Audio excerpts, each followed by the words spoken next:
Pour sa deuxième rencontre de la saison à domicile après le nul concédé face à Fabrègues, c'est incontestablement Blagnac qui prendra la domination territoriale face à une équipe d'Anglais privilégiant le contre et se procurant la première occasion du match par Sauvestre.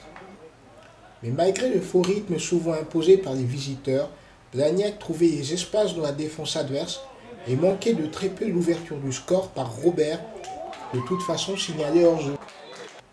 Le même Robert que l'on retrouvait à la remise d'un centre de la droite pour une volée magistrale de Da Silva. Une ouverture du score logique tant la maîtrise aura été Kawek, les locaux se créant toutefois une petite frayeur, heureusement avortée par un impeccable Brunnerol.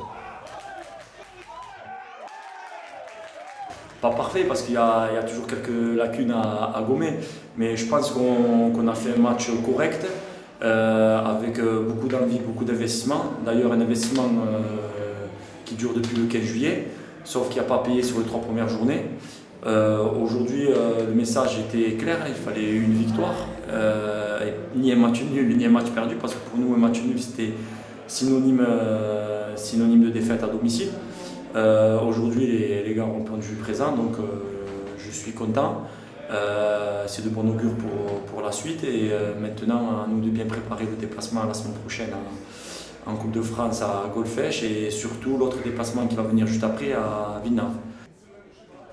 Il n'aura en tout cas pas fallu s'attarder trop longtemps du côté de la Bluette durant la mi-temps, sous peine de rater le débordement de Jailmat conclu par la talonnade de Robert.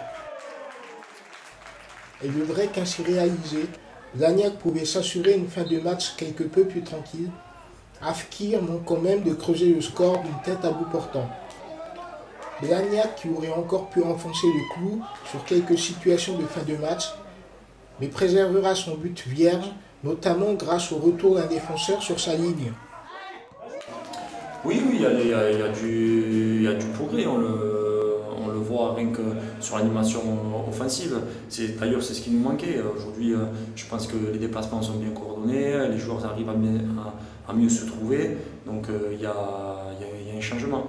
Après, sur le plan défensif, bon, on était quand même une équipe de profil assez costaud, donc sur ce point-là, on est resté pareil.